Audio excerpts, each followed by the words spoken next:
Right, we're here with Josh at the airfield. I'm just going to do a 360 degree introduce where we are, Josh. So we're at the airfield today. It's a beautiful day. Not many people know where it is, or they have some faint idea, but it's just behind the Amherstfield School. Beautiful location, backs onto a few dairy farms. You can also see Colson's Hill, which is directly in front of me now.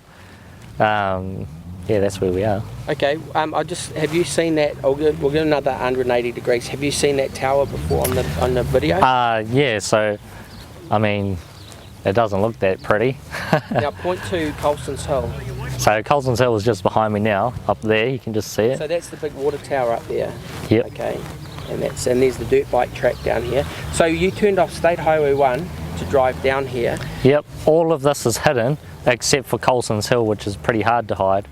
All of this is hidden from the public, from passers-by, everyone travelling through. Right. This to me seems like a beautiful place to have all of the public's entertainment, not all of it, yeah, but a great hub for entertainment. Excellent. I never ever thought of having entertainment down here. Now there's a toilet down here, so anyone that needs to do number twos and women, so that's a good thing. The other thing is, I was going to say, you can park in the car park and watch from there because of the rules and regulations of the hangars. Yep. So if you're inviting people to come down. Yeah. So right now I can go to jail and be fined because I don't own a plane and I'm on the airstrip. Right, but you are... No one's going to enforce that. No, but you are welcomed here by Bruce Simpson, who's a hangar owner, and you are under his preview. Yeah. He's keeping an eagle eye on you. Just to show you where he is at the moment, he's sitting over there on the chair with the thing. So all these people here are here because of the hangar owner, Bruce Simpson's invited them. So Josh, you're not going to jail. Now, I talked about the Innovation Park before, so just say what you understood I said and I'll correct you if there's anything. So as we all know, the technology industry is booming around the world. New Zealand has got a few small niche markets, and there's been some developments in Waikato University, and Tokoroa, especially Tokoroa in our district, would be a great place for a sort of technology hub. Satellite, yeah. Satellite, yeah. I guess satellite for a technology hub. So just to go on from that, because what it was it's a regional project that worked in with the Hamilton City Council and it worked in with the Waikato University, and they built over in Ruakura a whole complex like this for innovation, and they put a coffee house, and that's where all the innovative people all in rooms and stuff, and then they all meet and have a chat, and there was cross-pollination. So it was separate from the university, separate from the city council, was a regional based thing, and it was put there because there was 1,000, you put a big circle around, there were 1,000 PhDs living in that area, and they wanted those people to have a place to have a coffee and a chat. So you're saying that a satellite of that could come down here? Yeah, definitely. I mean, lots of people from Tokoroa go to Hamilton to go to university anyway. And when I say Tokoroa, I usually mean our whole district, but I'm from here, and so it's kind of in my head. But we definitely have to count in Tirau and Putaruru. And lots of people go to university there. I mean, they go to university in Auckland. Some people go overseas to go to university, and don't we want them back? So if I said to you, it's just popped in my head, we got fibre optic here. So if there was a camera and a lecture, they paid to go to Waikato University, there was a big lecture theatre here, and they just sit in the lecture theatre and they actually can watch that. Yeah, I mean, they do some of that already with professionals in their field overseas, and they have lectures over the internet. With the fibre optics, it makes it a lot faster and a lot more clearer, and it also means that the lecturer can have more time, if he wants to answer questions at the end of it. Now, I just want to click back. You're a dairy farmer. Now, it's really important just to talk about your bread and butter and what you know. So get down to the nitty-gritty of where you are with regards. I understand you manage, you've got a boss, but you actually do some management. Well, kind of. I was supposed to be managing last year, but that kind of wasn't really. That was just a nice finish on the cake kind of job title. And so here I I just do all the day-to-day runnings of the farm, and my boss will guide me in the right direction.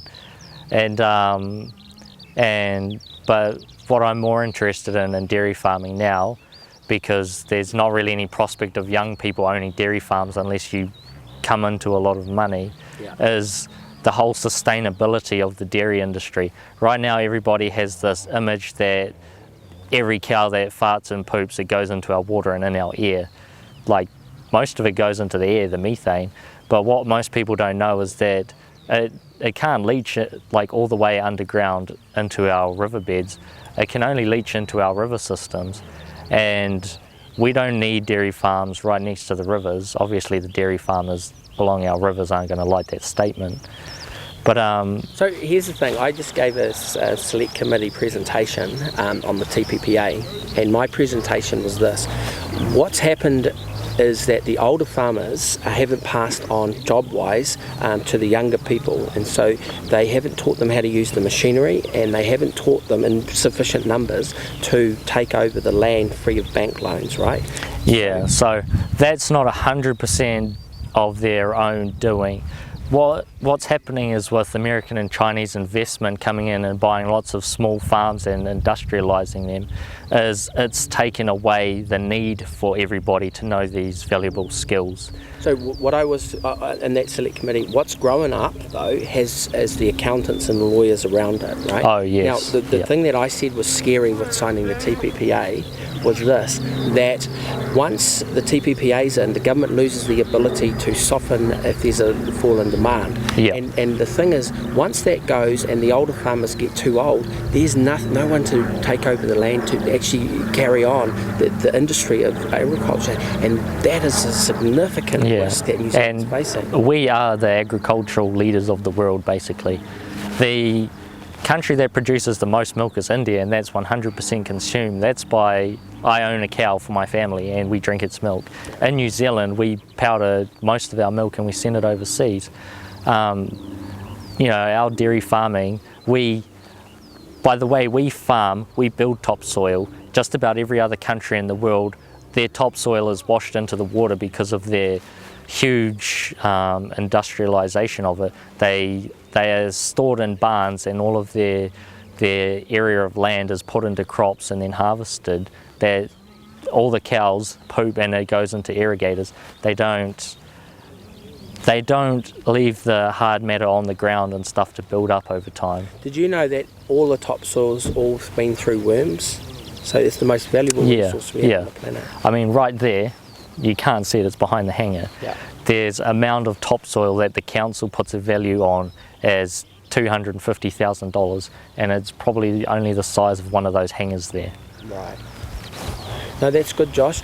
So the other thing I talked about in the select committee was in 1710 they had copyright for 14 years and patents for 14 years. Yep. And what's happened is that they've extended the copyright out to 70 years after a person dies. And so if they live for 70 years, that's now the point with, we're going to bring all of that challenge to New Zealand, and really the patent is such a valuable thing to start off with for 14 years. So that was another reason for no TPPA. Yeah, so one of the huge businesses pushing that is Monsanto. They're an agricultural company. They produce seeds for farmers and agribusiness chemicals like glyphosate, which causes cancer.